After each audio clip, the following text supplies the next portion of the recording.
बिस्मिल्लाह रहमान रहीम।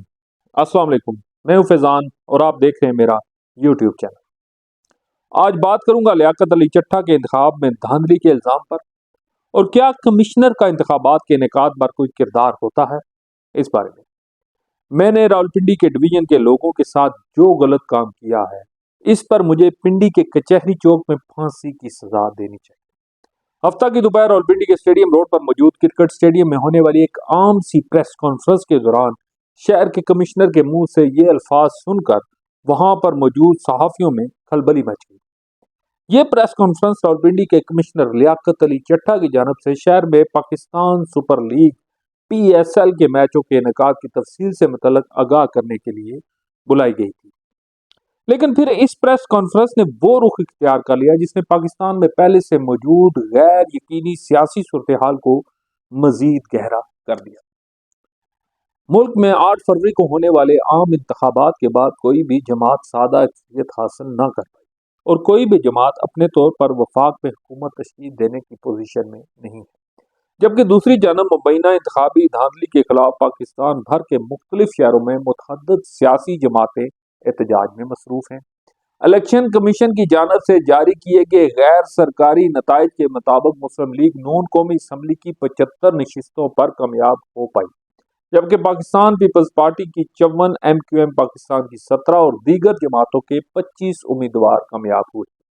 साबिक वज़ीर आज़म इमरान खान की जमात पाकिस्तान तहरीक इंसाफ की हमायत याफ्ता आज़ाद उम्मीदवार कौमी असम्बली की 93 नशिस्तों पर कामयाब हुए थे। तहरीक इंसाफ का दावा है कि मुबैना धांधली के जरिए इन्हें जीती हुई नशिस्तें हरवा दी गई। इन सब के दौरान हफ्ते के रोज कमिश्नर रावलपिंडी ने अपने डिवीजन में कौमी असम्बली की 13 नशिस्तों पर मुबैना धांधली के इल्जाम आयद करते हुए इतराफ़े जुर्म किया और सजा के तलबगार हुए। इलेक्शन कमीशन ऑफ पाकिस्तान ने इन इल्जामात को बेबुनियाद करार देते हुए मामले की तहकीकात का हुक्म दिया। ख्याल है कि रावलपिंडी डिवीजन में कौमी असम्बली की कुल 13 में से 11 नशिस्तों पर नून लीग के कामयाब उम्मीदवार कामयाब हुए। साबिक कमिश्नर रावलपिंडी ने प्रेस कॉन्फ्रेंस के दौरान बात करते हुए कहा कि मैं चाहता हूं कि मैं सुकून की मौत मरूं। मैं इस तरह की जिंदगी नहीं जीना चाहता। मैंने बड़ा जुर्म किया है। मैं अपने आप को पुलिस के हवाले करता हूं। मुझे इसकी भरपूर तरीके से सजा देनी। उन्होंने इल्जाम आयद किया कि रावलपिंडी डिवीजन में 70 हजार की लीड से हारने वाले इंतखाबी उम्मीदवारों को मुबैना तौर पर जाली मोहरे लगाकर जितवाया गया। उन्होंने इल्जाम आयद किया था कि इनकी सारी गलतकारी की जिम्मेदारी मैं अपने ऊपर ले रहा हूं और साथ बता रहा हूं कि जो चीफ इलेक्शन कमिश्नर हैं, चीफ जस्टिस हैं, वो इस काम में पूरे शरीक हैं। चीफ जस्टिस ऑफ पाकिस्तान काजी फाइज ईसा की जानब से लियाकत अली चट्टा के इल्जामात को बेबुनियाद करार दिया गया और सबूत का मुतालबा किया गया। दूसरी जानब पाकिस्तान के इलेक्शन कमीशन का कहना है कि इलेक्शन कमीशन के किसी अहदेदार ने इलेक्शन नताइज की तब्दीली के लिए कमिश्नर रावलपिंडी को कभी भी कोई हदायत जारी नहीं की।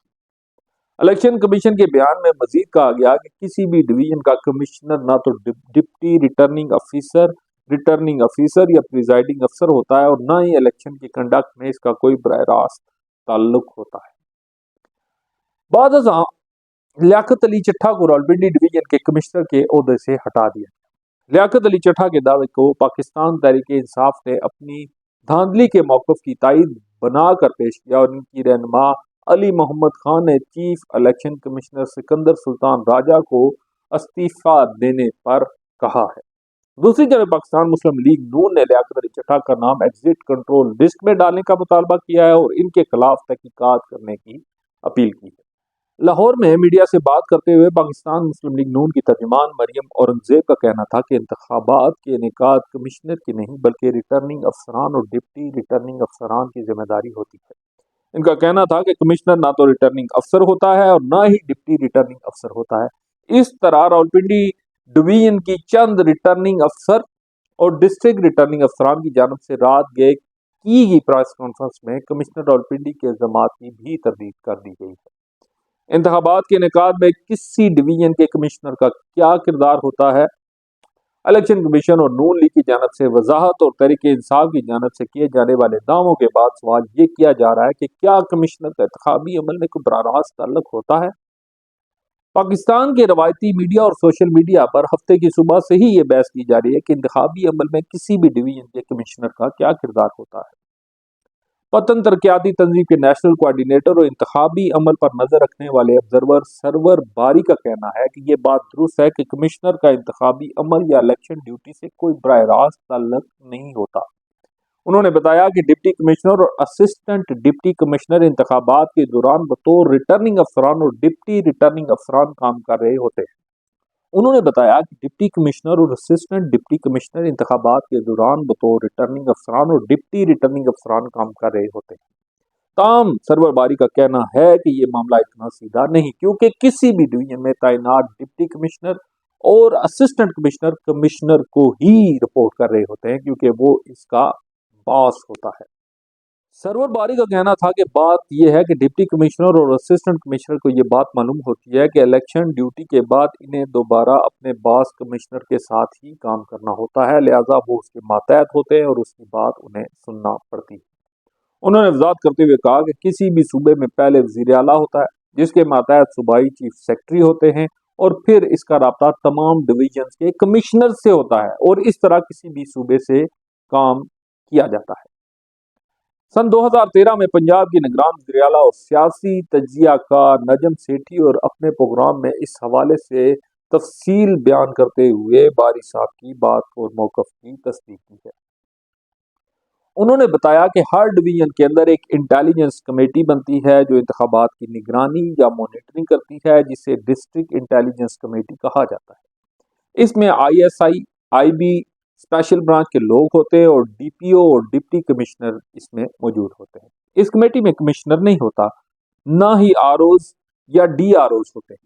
انہوں نے کہا کہ اس کمیٹی میں جو بھی فیصلے ہوتے ہیں وہ کمشنر کے علم میں ہوتے ہیں، کیونکہ ڈپٹی کمشنر رپورٹنگ کر رہا ہوتا ہے، اس لیے کمشنر کو سب پتا ہوتا ہے کہ کیا ہو رہا ہے اور کیا نہیں ہو رہا۔ یہ کمشنر راولپنڈی جھوٹ بول رہے ہیں یا سچ، یہ ایک علیحدہ مسئلہ ہے، لیکن انہیں معاملات کا کچھ نہ کچھ علم ضرور ہوتا ہے۔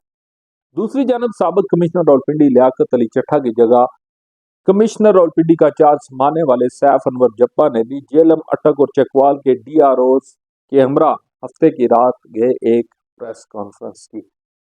اپنی پریس کانفرنس میں راولپنڈی کے نئے کمشنر سیف انور جپا کا کہنا تھا کہ سابق کمشنر کی جانب سے دھاندلی کے الزامات کی تردید کرتا ہوں۔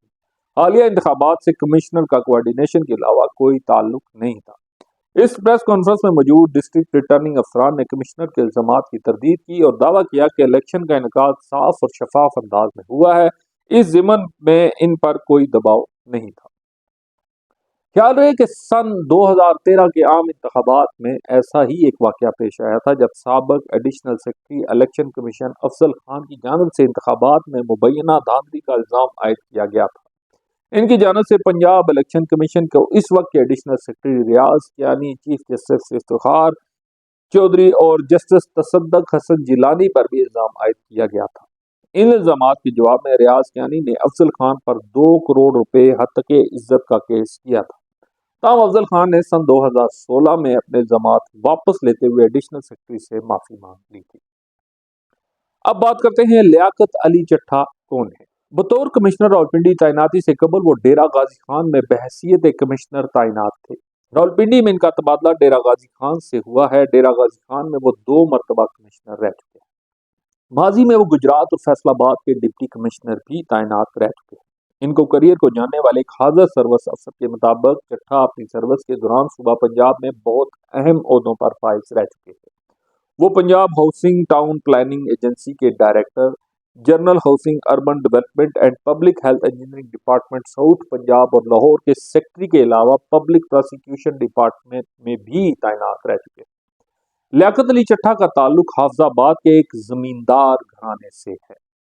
لیاقت علی چٹھا کا کہنا ہے کہ ان کے آباء و اجداد نے انگریزوں کے خلاف جنگ لڑی اور پاکستان بنانے میں ان کے آباء و اجداد کا اہم کردار رہا ہے۔ لیاقت علی چٹھا کے بہنوئی شعیب حیات نے بتایا کہ لیاقت علی چٹھا نہایت نفیس انسان، ان کے والد پڑھے لکھے نہیں تھے، ان کی والدہ انتہائی ملنسار اور سمجھدار خاتون تھی۔ بنیادی طور پر ان کی والدہ کی تربیت تھی کہ لیاقت علی چٹھا سوئیاں والا علاقے کے پہلے افسر بنے تھے۔ انہوں نے اپنی ابتدائی تعلیم گورنمنٹ ہائی اسکول سوئیاں والا سے حاصل کی और इसके बाद बाकी तालीम गवर्नमेंट कॉलेज गुजरावाला से हासिल की थी। इनका कहना था कि इसके बाद ये मास्टर्स के लिए पंजाब यूनिवर्सिटी चले गए थे। मास्टर्स के बाद उन्होंने पब्लिक सर्विस कमीशन का इम्तिहान दिया और ये इम्तिहान तीसरी कोशिश में पास करके वो साल 1992 में बतौर एग्जीक्यूटिव मजिस्ट्रेट तैनात हुए थे। इनका कहना था कि जब लियाकत अली चट्ठा पास हुए थे तो पूरे गांव में खुशियां मनाई गई। ये थी तफसील लियाकत अली चट्ठा की प्रेस कॉन्फ्रेंस की और लियाकत अली चट्ठा की हिस्ट्री की, लियाकत अली चट्ठा के किरदार की और मुख्तलिफ सहाफ़ियों का इस पर क्या मायराना तज्जिया था, वो सारी तफसील मैंने आप सबके सामने पेश की। इस वक्त पाकिस्तान जिस डगर पर जा रहा है और जिस तरह महंगाई के मसाइल ने सर उठा लिया है और IMF के साथ एक मजीद नया मायदा हो रहा है, इन हाथियों की लड़ाई के दरमियान पाकिस्तानी अवाम चींटियों की तरह मसलने हो रही है। हमें इस चीज़ को देखना होगा, हमें इस चीज़ का इदराक करना होगा कि हमने पाकिस्तान को स्टेबलाइजेशन की तरफ लेकर जाना है। खित्ते में पाकिस्तान की स्टेबलाइजेशन बहुत ज़रूरी है। पाकिस्तान पूरी दुनिया के लिए एक बहुत अहम मुल्क है, लेकिन जो हालात इलेक्शन से पहले और इलेक्शन के बाद पाकिस्तान में हुए हैं वो बहुत ही खतरनाक है। पाकिस्तान के बड़े इदारों में बैठे हुए लोगों को पाकिस्तान की आवाम की राय का एहतराम करना चाहिए। पाकिस्तान की आवाम ने बजरिया इलेक्शन अपनी राय का इजहार कर दिया है। अगर वो पाकिस्तान की आवाम की उमंगों के मुताबिक नहीं चलेंगे तो इसके असरात तबाहकुन होंगे। पाकिस्तान की आवाम ने अपना फैसला बजरिया बैलेट दे दिया है। पाकिस्तान की आवाम का फैसला फॉर्म 45 पर मौजूद है। पाकिस्तान की आवाम के फैसले की कदर करनी चाहिए। पूरा मुल्क इस वक्त एहतजाज की कैफियत में है। आला ऐवानों में बैठे हुए, बंद कमरों में बैठे हुए फैसले करने वालों से ये मेरी इल्तिजा है कि पाकिस्तान के हालात पर नज़र रखें, पाकिस्तान के हालात को बेहतर होने दें। अगर हर इदारा अपने अपने डोमेन में रहकर काम करे तो पाकिस्तान के हालात बहुत बेहतर हो सकते हैं। पाकिस्तान के इदारों को चाहिए कि वो बिल्कुल अपने अख्तियारात का कतन कोई नाजायज इस्तेमाल ना करे। कमिश्नर रावलपिंडी एक मिसाल हैं जो सामने आए हैं और उन्होंने इस गंदे सिस्टम से पर्दा उठाने की कोशिश की है।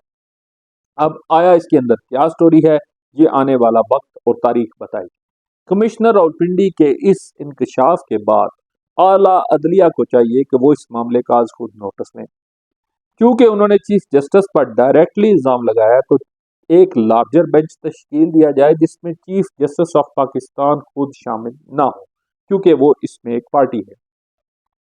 उसके बाद मुकम्मल, साफ और शफाफ तहकीकात की जाए, फॉर्म 45 को तलब किया जाए और इस पर एक कमीशन तश्कील दिया जाए जिसमें ईमानदार और शफाफ लोगों को शामिल किया जाए।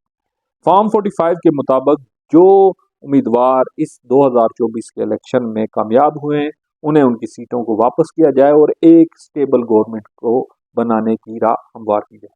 Thank you so much for the patience listening. Allah हाफ़िज़।